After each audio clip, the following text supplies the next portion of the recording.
नमस्कार बच्चों, कैसे हैं आप लोग। बढ़िया।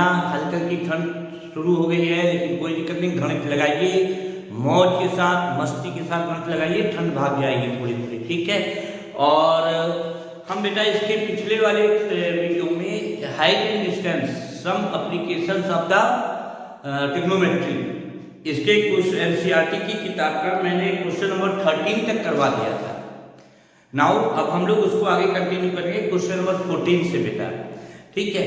तो देखिए क्वेश्चन नंबर 14 क्या कह रहा है, कह रहा है क्या आप 1.2 मीटर टाल गर्ल, एक लड़की है जो 1.2 मीटर लंबी है और क्या कर रही है, spots a balloon moving with the wind in a horizontal line of height 88.2 metre from the ground.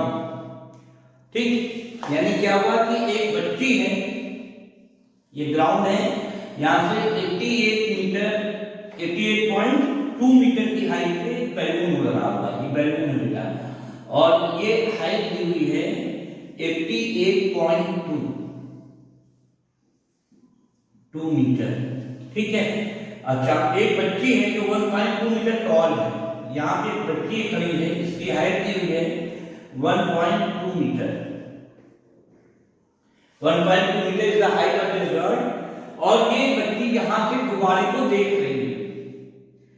तो देखते समय wind in a horizontal line at a height of 88.2 metre from the ground, the angle of elevation the balloon from the eyes of the girl at any instant is 60 degree. इस समय ये बच्ची, पहले तो इसकी हॉरिजॉन्टल लाइन ऑफ साइड बनाई गई हो जाएगी, फिर यहाँ से ये बच्ची जब इस बैलून को देख रही है तो एंगल ऑफ एलिवेशन जो है दैट इज 60 डिग्री। ये एंगल ऑफ एलिवेशन जो है 60 डिग्री का है, ठीक है। यानी सवाल क्या है, एक बैलून है जो 88.2 मीटर हाइट पे है, उड़ रहा है, एक बच्ची है उसकी हाइट 1.2 मीटर है, और ये बच्ची यहाँ से इस बैलून को जब देख रही है तो उसका एंगल ऑफ एलिवेशन 60 डिग्री का बन रहा है बेटा, ठीक है। After some time the angle of elevation reduces 30 degree, कुछ समय के बाद ये एंगल ऑफ एलिवेशन 30 का हो जा रहा है, यानी बैलून यहाँ नहीं चला जाएगा हमारे घर। हाँ, final distance travelled by the balloon during the interval, कुछ देर के बाद बैलून उड़ रहा है, या मान लीजिए बैलून यहाँ आ गया, height is same that is 88.2 metre. Balloon की ग्राउंड से जो हाइट है उसमें कोई भी परिवर्तन नहीं हो रहा है, बैलून की जो हाइट है वो सेम है, लेकिन हॉरिजॉन्टल डिस्टेंस कवर कर ले गया बैलून को। नाउ बैलून यहाँ पे आ गया, ठीक। अब इसका एंगल ऑफ एलिवेशन जो है वो बेटा ये हो गया 30 डिग्री, इट इज 30, ठीक।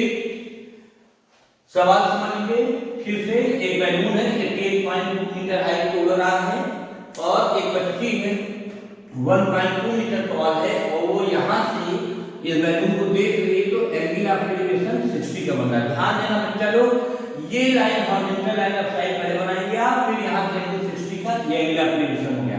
कुछ समय बाद हवा चली तो बैलून यहाँ रुक के यहाँ पे चला गया, हॉरिजॉन्टल इतनी डिस्टेंस ये आ गया, ये आ गया, तब भैया इसका एंगल ऑफ एलिवेशन 30 डिग्री हो गया, ठीक, कोई दिक्कत नहीं। अब आपको निकालना क्या है, पहला distance travelled by the balloon during the interval, यानी आपको ये डिस्टेंस निकालनी है कि कितनी डिस्टेंस ये बैलून चला, यानी ये डिस्टेंस निकालनी है। नाम दे दीजिए A B C D E F, ठीक, ये आपने नाम दे दिया। अब समस्या ये करेंगे कैसे इसको, तो क्वेश्चन समझ लो बेटा, आसान होगा आसान। अगर हम पहले ट्रायंगल, इसका भी कुछ नाम दे दो, 1.2 मीटर है तो दे दो A B C D E F, इसको जी दे दीजिए, इसको एच दे दीजिए, ठीक, क्लियर है। अच्छा, अब यहां से ये एंगल कितना बना रहा है, 60 डिग्री बना रहा है, हमको ये डिस्टेंस निकालनी है। अगर हम पहले यहां से यहां तक की डिस्टेंस निकाल लें, फिर उसमें यहां तक की डिस्टेंस निकाल के माइनस कर देंगे, we will get this distance. सोचने वाली बात है, कुछ नहीं, यहाँ से यहाँ की डिस्टेंस यानी we have to find out the DH. हम लोग पहले डीएच निकाल लें, फिर डीजी निकाल लें, इनमें से डीएच में से डीजी को माइनस कर दें। ठीक, चलो भैया। तो अब ये देखो कि एफ बी जो है वो है हमारे पास 88.2 मीटर। ठीक, और हमको लेना है बीएच कितना है 1.2 मीटर है, इतनी लंबी बच्ची है तो 1.2 मीटर। तो first of all find FH. तो एफएच कितना हो जाएगा ये निकाल लीजिए। 88.2 minus 1.2 that is I think 87 metre आ जाएगा। 87 मीटर आ जाएगा। Now from triangle F D H, from triangle FDH इससे निकाल लो tan 30 लगेगा, ध्यान देना भैया। इस वाले ट्रायंगल FDH ये एरिया समझेगा। tan 30 इक्वल टू परपेंडिकुलर यानी FH अपॉन DH। tan 30 की वैल्यू 1/√3 यहाँ लीजिए, और 1/√3 equal to 87 upon FH 87 upon DH। Find DH। DH will be equal to √3 87 √3 into 87 metre. You find out the DH। ठीक, similarly again from मैं यहाँ पे दे रहा हूँ देखिए, again from triangle EDG, from triangle यहाँ मैं करके दे रहा हूँ देख लीजिएगा, from triangle EDG tan 60 equal to कितना हो जाएगा perpendicular advantage EG upon DG। EG upon DG भैया, जितना EG होगा उतने FH होगा। वर्टिकल डिस्टेंस में कोई परिवर्तन, कोई चेंज नहीं हो रहा है, तो FH will be equal to EG equal to कितना हो जाएगा 87 मीटर। tan 60 पर जो रखो भैया कितना होता है √3 इक्वल टू EG यानी 87 मीटर अपॉन DG रख दीजिए। DG निकालना है तो ये रखो, तो DG will be equal to 87 upon √3 का पूरा भाग कर लीजिए, रिप्रेजेंटेशन कर लीजिए। It will be equal to 80 √3 से ऊपर नीचे मल्टीप्लाई कर दो अपॉन 3 कैसे हुआ √3 ये है इनटू √3 ये है, तो कुल मिलाकर के जाएगा DG इक्वल टू आ जाएगा 3 यहाँ हो जाएगा और 3 3 2 जा 6 बचेगा 29 29 DG हो जाएगा। हमको निकालना क्या है GH, therefore GH will be equal to DH minus DG, DH minus DG, DH minus DG मतलब क्या हुआ, पहले कितना निकाला था 87 √3 minus 29 √3। टेक 29, हम दोनों चीज कॉमन ले लेंगे √3, इट विल बी 3 ओनली। 29 3 जा 3 मतलब है ना 3 जा -1 that is 29 √3 into 2 that is दोनों 18 2 4 5 58 √3। चाहे ये आंसर लिख लीजिए और अन्यथा आप चाहें तो इसे 1.732 से मल्टीप्लाई कर दें, और अगर आप चाहें तो इसको लिख सकते हैं 58 into 1.732 भैया मल्टीप्लाई करो 58 into 1.732 में एक मल्टीप्लाई कर देते हैं 58 में 1.732 में 58 से मल्टीप्लाई कर लो 8 2 16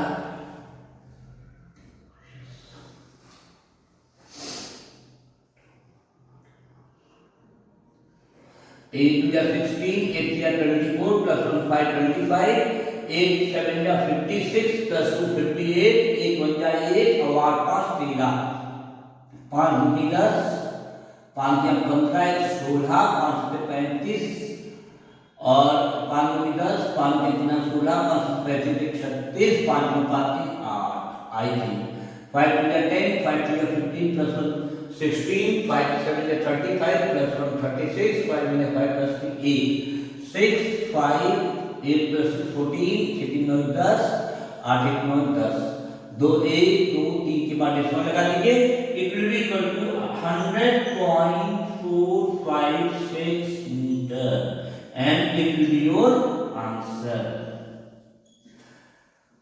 यानी कितना ये हॉरिजॉन्टल डिस्टेंस कितनी खोल करने का हमने 100.456 मीटर। ठीक है, सवाल फिर से बार क्या करा दें, एक गुब्बारा था, बैलून था, यहाँ से जमीन से फ्रॉम द ग्राउंड लेवल से 88.2 मीटर की हाइट उड़ रहा था और यहाँ से 1.2 मीटर लंबी लड़की बच्ची थी, उसने इस गुब्बारे का एंगल ऑफ इलिवेशन बनाया 60 डिग्री, फिर गुब्बारा हवा चली, गुब्बारा उधर चला गया, एंगल ऑफ इलिवेशन 30 डिग्री का हो गया।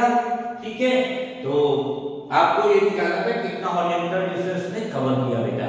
कोई बात नहीं, हमने फिगर बनाया 188.2 मीटर टोटल हाइट थी, इसमें से हमने 1.2 मीटर माइनस किया, तो ये जो हाइट है ये वाली fx ये निकालिए 2.2 माइनस 1.2 87 मीटर आ गई हमारे पास। फिर हमने tan 30 लगाया इस कंडीशन में, ये बड़ी डिस्टेंस निकाला dh, फिर छोटी डिस्टेंस निकाल दिया। ठीक है बेटा, and now the question number 15 इसका एप्लीकेशन, हम application the trigonometry of height and distance का एनसीईआरटी की किताब का क्वेश्चन नंबर 15 क्या कह रहा है, straight highway leads to the foot of a tower, a man standing at the top of the tower observes a car at an angle of depression 30 degree which is approaching to the foot of the tower with a uniform speed. 6 seconds later, the angle of depression of the car is found to be 60 degree. Very good. Find the time taken to by the car to reach the foot of the tower from this point. तो बच्चा किताब में अपने सवाल देखिए, मैं समझा दे रहा हूँ। सवाल क्या है कि a straight highway leads to the foot of a tower. So a straight highway leads to the foot of a tower. A man standing at the top of the tower observes a car at an angle of depression 30 degree, which is approaching to the foot of the tower with a uniform speed. 6 seconds later, the angle of depression of the car is found to be 60 degree. Find the time taken by the car to reach the foot of the tower from this point. सवाल क्या है, a straight highway, समझो बच्चा, एक straight highway है, यहाँ पे tower बना हुआ है, सीधा बना दिया जाए, टावर तिरछा हो गया, यहाँ पे टावर बना हुआ है, ये मान लीजिए। ठीक है, और यहाँ से इसका एक पॉइंट पे कार, मान लो कार इस पॉइंट पे कार है, और यहाँ से एंगल ऑफ डिप्रेशन जो दिया हुआ है, एक आदमी यहाँ से जब देख रहा है इस गाड़ी को, ये भैया हाईवे है, हाईवे पे कार चल रही है और इस टावर पे एक आदमी, बच्चा खड़ा है, एक आदमी, वो यहाँ से इस कार को देख रहा है, उसका एंगल ऑफ डिप्रेशन गिवन है कितना 30 डिग्री। तो पहले लाइन ऑफ साइट बनाइए हॉरिजॉन्टल इसकी ये, और फिर यहां से इसका एंगल ऑफ डिप्रेशन, यानी ये एंगल जो होगा angle of depression this is 30 degree as per your question. मतलब क्या हुआ, ये आप ही समझ लीजिए, ये स्ट्रेट हाईवे है, इसके ऊपर एक टावर है, बीटी राजू टावर है, इस टावर पर से एक आदमी यहाँ पे कार जो जा रही है उस कार को देख रहा है, तो इसका एंगल ऑफ एलिवेशन 30 डिग्री का बन रहा है। फिर क्या हुआ, 6 सेकंड के बाद, अच्छा ये कार किधर जा रही है, इधर नहीं जा रही है, towards the foot of the tower. 6 second में मान लो यहाँ तक कार आ गई। क्वेश्चन कह रहा है 6 second later the angle of depression of the car is found to be 60 degree. Car इधर जा रही थी और 6 सेकंड में मान लो कार यहाँ तक चली, ये सी डाल दीजिए, तो angle of depression become 60 degree, यानी ये एंगल कितना हो गया 60 डिग्री, ये 60 तो ये भी 60 अल्टरनेट इंटीरियर एंगल, और ये 30 डिग्री। इतनी डिस्टेंस कवर करने में 6 सेकंड का टाइम ले रहा है कार वाला। You have to find out the time taken by the car to reach the foot of the tower. यहां से यहां तक जाने में उसे कितना टाइम लगेगा, इस पॉइंट से यहां तक जाने में। तो अगर हम ये निकालें, देखिए सवाल वाला कितना होशियार है, स्पीड एंड टाइम भी पूछ रहा है, डिस्टेंस स्पीड टाइम भी पूछ रहा है, और ट्रिग्नोमेट्री भी लगवा रहा है, टेंशन भी लगवा रहा है। चलो जो भी पूछना हो पूछो, है ना। हिंदुस्तान में कैसे लोग हुए, डॉक्टर राजेंद्र प्रसाद के नाम सुने हो, बिहार के थे, फर्स्ट प्रेसिडेंट ऑफ इंडिया। हमने जो पढ़ा बता रहा हूं आप लोगों को कि उनके जमाने में क्वेश्चन पेपर में 10 सवाल आते थे, 10 नंबर ऑफ क्वेश्चंस, और लिखा रहता था कि डू एनी 5 क्वेश्चंस। और जो हमने पढ़ा, भाई हम तो थे नहीं उस जमाने में, हमने जो पढ़ा उनके बारे में, डॉक्टर राजेंद्र प्रसाद जी के बारे में, कि वो 10 के 10 करते थे और लिख देते थे check any 5 question. Challenge given to the examiner को चैलेंज दे देते थे कि चेक एनी 5 क्वेश्चंस। तो आप, हमारे ख्याल से आप लोग भी वैसे बनिए, ठीक है। कोई भी सवाल ट्रिग्नोमेट्री, स्पीड, डिस्टेंस, टाइम, जो कुछ भी पूछने दो यार, कर डालेंगे हम लोग, ठीक है। चलो देखो भैया, फिर समझो, एक टावर है, यहाँ पे तो कार है, और यहाँ से ये आदमी खड़ा करके आपको देख रहा है, एंगल ऑफ डिफ्रेक्शन 30 का बनाया, कोई दिक्कत नहीं। कार आगे बढ़ी, इस पॉइंट पे आई, इतना एसी कवर करने में 6 सेकंड लग रहा है। यहाँ से अब इसका एंगल ऑफ डिफ्रेक्शन 60 डिग्री का हो गया। आपको निकालना है ये डिस्टेंस कवर करने में कितना टाइम लेगी, कोई बात नहीं। फ्रॉम ट्रायंगल, अच्छा इसका कुछ हाइट भी नहीं दिया, कोई बात नहीं दिया, हम दे देंगे। इसकी मान लेते हैं, कुछ भी मत मानो। चलो फ्रॉम ट्रायंगल यहां से कर रहा हूं बेटा, देखो फ्रॉम ट्रायंगल पहले माइनस कर लो, T A B tab. Actually हमको ये ट्रायंगल ऐसे बनाना चाहिए क्योंकि राइट एंगल ट्रायंगल है, ठीक है।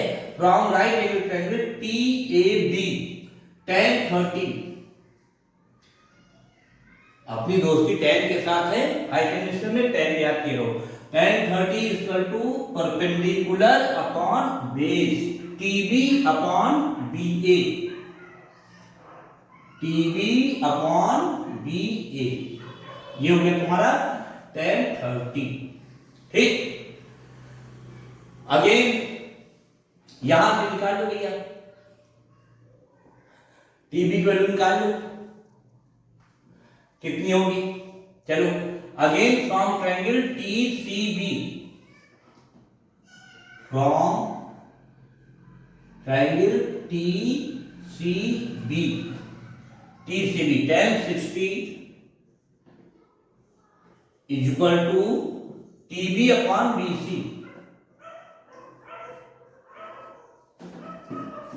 TB अपॉन BC, दोनों को डिवाइड कर दिया जाए, है ना, दोनों को डिवाइड कर दिया, TB कर जाएगा, BA और BC में रिलेशन आ जाएगा। इक्वेशन नंबर 1 डाल दो, इक्वेशन नंबर 2 डाल दो, by equation 1 divided by equation 2, tan 30 upon tan 60 equal to TB upon BA upon TB upon BC। TB से TB कट गया, tan 30 upon tan 60 equal to BC upon BA, ठीक। BC upon BA, हमको निकालना क्या है, AC, ठीक। चलो क्या करें भैया, वैल्यू रखो 1 अपॉन √3 और √3 ऊपर चला जाएगा, 1 upon √3 upon √3 equal to BC upon BA। यहां से क्या जाएगा, 1 यहां कर दे रहे हैं, 1 अपॉन √3, ये वाला √3 यहां आ गया, into √3 equal to BC upon BA, यानी BA equal to 3BC, BA equal to 3BC, ये आ गया। अब हमको निकालना क्या है, AC। तो AC equal to B A B minus B C. AC कितना होगा? AC equal to A B minus B C, A B minus B C, यानी AC कितना हो जाएगा? AB यानी AB जगह 3BC लिख दीजिए माइनस BC, यानी AC will be equal to 2BC। AC जो है वो BC के बराबर होगी, 2BC, यानी AC जो है वो 2BC के बराबर होगी। ठीक है, AC इक्वल टू 2BC। ठीक, यानी AC जो है वो BC की डबल होगी। अगर कार, वैसे ओरल समझ लो तुम लोग, इसको कंप्लीट क्या, अगर कार यूनिफॉर्म स्पीड से जा रही है तो AC कवर करने में उसे 6 सेकंड का टाइम लग रहा है, तो BC तो AC की यहां से निकाल लो, BC कितनी हो जाएगी? यहां पे देख लो, BC equal to AC upon 2, BC equal to AC upon 2, AC की आधी है BC। जब AC कवर करने में 6 सेकंड लग रहा है तो BC कवर करने में कितना टाइम लगेगा? आधा टाइम लगेगा उसका। ये तो ओरल बता देना, वैसे आप उससे दे दीजिए। स्पीड इसका क्या होता है फॉर्मूला निकालना क्या? Time second, speed time equal to क्या होता है? Distance upon speed. टाइम कितना था? 6 सेकंड दिया था। AC के निकालिए, टाइम 6 सेकंड इसका to distance AC upon speed, जो भी मान लीजिए स्पीड का स्पीड रख लो, और फिर ये टाइम निकालना है BC के लिए कितना टाइम लगेगा, तो time T equal to BC upon speed, divide कर दीजिए दोनों को। स्पीड कट गई तो कितना आया? ये यहां देखो, 6 upon T, 6 upon T equal to AC upon BC। ठीक, अब AC कितना है? 2BC के बराबर है, तो 6 upon T equal to AC की जगह लिखोगे 2BC अपॉन BC, खत्म टुट्टा, तो 2T इक्वल टू 6, तो T equal to 6 upon 2 that is 3 seconds. यानी BC की डिस्टेंस कवर करने में उसे 3 सेकंड का टाइम लगेगा। और इतना खुराफात करने से बेहतर आप यहाँ पे ये भी समझ सकते हैं कि भाई जब AC इक्वल टू 2BC निकला, यानी BC जो वो AC की आधी है, तो जाहिर सी बात है कि अगर AC को करने में 6 सेकंड लग रहा है तो इसको कवर करने में उसका आधा टाइम लगेगा, क्योंकि स्पीड जो है वो यूनिफॉर्म स्पीड से चल रही है। ठीक है, कुछ सब समझ आ गया? ना समझ आए तो ये हमारा फोन नंबर, आप किसी भी वक्त फोन करके आप हमसे पूछ सकते हैं, कोई भी क्वेरी हो आप हमसे पूछ सकते हैं किसी भी वक्त। ठीक है, क्लियर? ठीक, अब हम इस वाले सवाल को, कोई दिक्कत हो तो आप लोग दोबारा देख लीजिए, हम रख करके आगे चलें।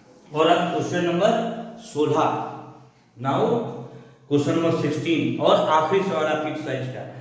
क्या the angles of elevation of the top of a tower from 2 points at a distance of 4 metre and 9 metre from the base of the tower in the same straight line with it are complementary. तो सबसे पहली बात ये निकालना है कि complementary क्या चीज होती है। कॉम्प्लीमेंट्री एंगल्स कौन से होते हैं? ऐसे एंगल्स जिनका सम मिलाके 90 डिग्री हो जाए। जैसे फॉर एग्जांपल हालांकि मैं बता चुका हूं प्रीवियस बार के प्रारूप को, फॉर एग्जांपल अगर एक एंगल कोई ए है, ये अगर 30 डिग्री है तो इसका कॉम्प्लीमेंट्री एंगल जो है बी मान लो, complementary angle of A equal to 90 minus 30 that is 60। मतलब the angles which sum, the two angles which sum is equal to 90 degree, उसे हम लोग कॉम्प्लीमेंट्री एंगल कहते हैं। ठीक, अब सवाल क्या है? सवाल क्या कह रहा भैया? सवाल ये कह रहा है कि the angles of elevation of top of a tower from the 2 points at a distance of 4 metre and 9 metre from the base of a tower. बनाओ, ये जमीन है, ग्राउंड है, यहाँ पे टावर बना लीजिए टी ए। यहाँ पे कोई दो पॉइंट हैं, एक पॉइंट P मान लो, दूसरा पॉइंट Q मान लो, और यहां से जो इनके एंगल ऑफ एलिवेशन ये है और दूसरा ये, ठीक। इनके जो एंगल ऑफ एलिवेशन है यानी एंगल TPA और एंगल TQA, ये दोनों क्या है, कॉम्प्लीमेंट्री। अगर ये थीटा है तो ये कितना हो जाएगा 90 माइनस थीटा, ठीक।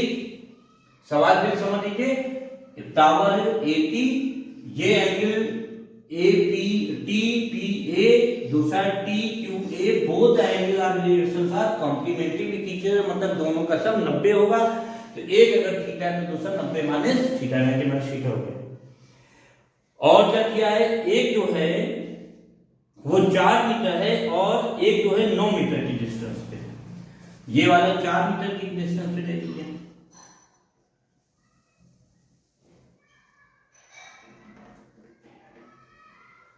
फोर मीटर, और ये वाला कितना है 9 मीटर की डिस्टेंस पे, 9 मीटर की डिस्टेंस, ठीक। दोनों यानी इन दोनों के बीच की डिस्टेंस कितनी हो जाएगी, अगर निकालना होगा तो 5 आएगा, निकालना है नहीं निकालना पता है। तो देखो, prove that the height of tower is 6 metre, you have to prove that 80 is equal to 6 लाना है, 80 इज इक्वल टू 6 मीटर। कैसे करेंगे भैया, कोई बताएगा कैसे करोगे तुम इसको? सबसे कोई बात नहीं करेंगे, देखिए सबसे पहले एक ट्रायंगल TPA, यहां फ्रॉम ट्रायंगल TPA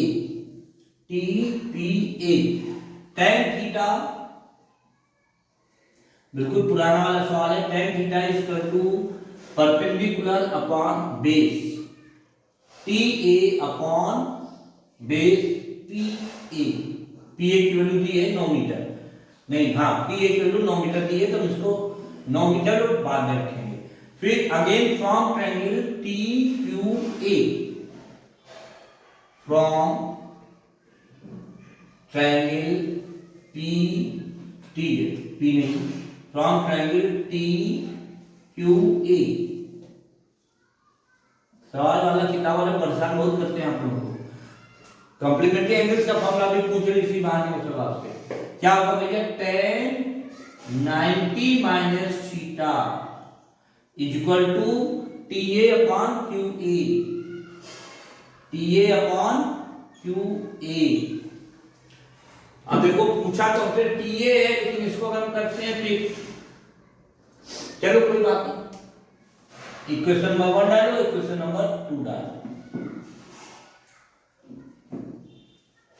दोनों को मल्टीप्लाई कर दिया जाए, क्या कर देते, मल्टीप्लाई कर देते हैं बाय इक्वेशन 1 एंड इक्वेशन 2, ठीक।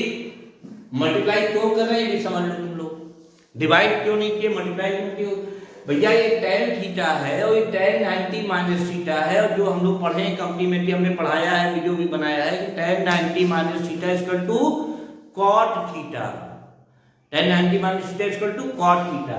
तो ये क्या हो जाएगा, इसी से मल्टीप्लाई कर रहे हैं, आपस में कैंसिल हो जाएंगे, ठीक है। क्वेश्चन बाद में करिए, पहले अपनी अप्रोच बनाइए क्वेश्चन के लिए, क्या होना चाहिए, बात सुनिए हो अप्रोच। तो tan theta into tan 90 minus theta, यानी करते हैं यहाँ करते साफ साफ आ जाएगा, tan theta into tan 90 minus theta, right hand side दोनों का मल्टीप्लाई हो गया, equal to TA upon PA into TA upon QA। tan 90 minus theta cot theta के बराबर होता है, तो tan 9 theta into tan 90 minus theta that will be equal to cot theta equal to TA square upon PA into QA। यहां पे देखो भैया, यहां से यहां पे देखो tan theta into cot theta multiply होगा तो आंसर 1 कट्टा कुट्टा हो जाएगा, काट दीजिए। तो 1 equal to T A square, T A into T A square upon P A into Q A. सड़ा हुआ का सवाल दिए थे ना, P A into Q A. ठीक भैया, पी ए की वैल्यू कितनी थी 9, T A square equal to 9 into Q A की वैल्यू गिवन थी 4, तो T A square equal to 36, 9 to 36, therefore T A equal to 6 metre. It will be your answer. तो answer T A height of the tower, T A equal to 6 metre. सड़ा हुआ का सवाल था, लेकिन इस सवाल में तीनों चीजें पूछ लिया आपसे। ट्रिग्नोमेट्री में tan थीटा, tan 90 माइनस थीटा, स्क्वायर रूट सब निकलवा दिया। ठीक है, तो this was the last sum of the your exercise number 9 point something था, आई थिंक 9 पॉइंट जो कुछ भी रही हो, applications of the trigonometry 9.1 sum applications of the trigonometry, मतलब हाइट एंड डिस्टेंस के चैप्टर का ये आखिरी सवाल था। हमारे ख्याल से इसके पहले हमने इसके 3 वीडियो बनाए हैं, तो कुल मिला के 4 वीडियो में आपके जितने भी सवाल थे हमने कर लिए। अगर अभी भी आपको कोई दिक्कत आती है, कहीं भी कोई भी दिक्कत आवे, हमने अपना फोन नंबर दे रखा है, फौरन फोन कीजिए, 24/7 पूछिए, अपने डाउट्स क्लियर कर लीजिए। ठीक, जाड़ा आ रहा है, मोटा कपड़ा पहनना चालू कर दो। ठीक, और साथ में मम्मी पापा का और गुरुजी का कहना अवश्य मानिए। ठीक है, क्योंकि रामचरित मानस में बाबा तुलसीदास लिख के गए हैं। क्या लिख के गए हैं बता देने आप लोगों को, कैसे? अल्प गुरु ग्रह पढ़ने गए रघुराई और अल्प काल विद्या सब पाई। रघुराई मतलब भगवान श्री राम जी गुरु के घर में गुरुकुल में पढ़ने गए और बहुत अल्प काल, बहुत थोड़े समय में पूरी विद्या आ गई उनको। कैसे आई? अपने आप नहीं आई। क्यों आई? क्योंकि प्रातः काल उठ के रघुनाथा, मात पिता गुरु नावई माथा। प्रातः काल उठ करके भगवान श्री रामचंद्र जी, रघुनाथ जी अपने माता पिता और गुरु के चरणों को नमस्कार करते थे। तो आप लोग भी पढ़िए अच्छे अच्छे स्कूलों में, ठीक है, लेकिन प्रातः काल उठ के अपने मम्मी पापा को अवश्य अभिवादन कीजिए, नमस्कार कीजिए, या चरण स्पर्श जो भी करना हो करिए और उनकी बातों को मानिए। ठीक, खुश रहिए, मौज करिए, मस्ती करिए और गणित पढ़ते रहिए। ठीक, ओके।